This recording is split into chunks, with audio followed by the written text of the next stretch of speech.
Well, hello and welcome back to Love Lingerie. In one of my other sessions, we looked at how to sew elastic to some fabric. This time, I would like to expand on that and do a couple of short sessions on how you can do your own DIY lingerie. So this is part one of the project that we will be working together on. So in today's session, I would like to just cover some of the basic tools and materials that you may need for your lingerie product. So in front of me, as you can see, I have a few tools.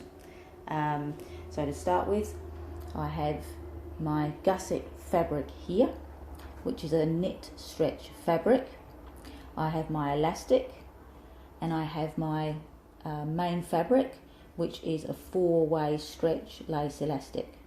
I've also got my cotton, I've got a couple of pairs of scissors, I've also got a rotary blade over the back there for cutting around your fabric and your pattern. That has a 4mm wheel or blade. Also over this side I have my hedgehog with my pins. I've also got a cutting mat which I prefer to use.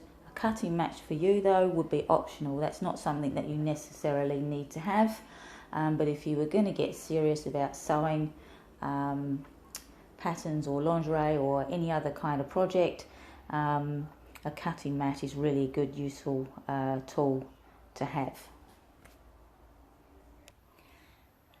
And of course, don't forget two main tools would be a basic sewing machine, and also if you've got a serger or overlocker, they can also be great useful tools as well. And just a few, we'll be looking at how to attach the gusset lining to your main fabric. So don't forget to look out for that session coming soon. And that ends now for today's, that's the end of today's session. So I'd like to thank you once again for watching. Don't forget to like, leave a comment and subscribe. And remember, stay tuned for more Love Lingerie with part 2 and how to attach the gusset lining. Have a great day.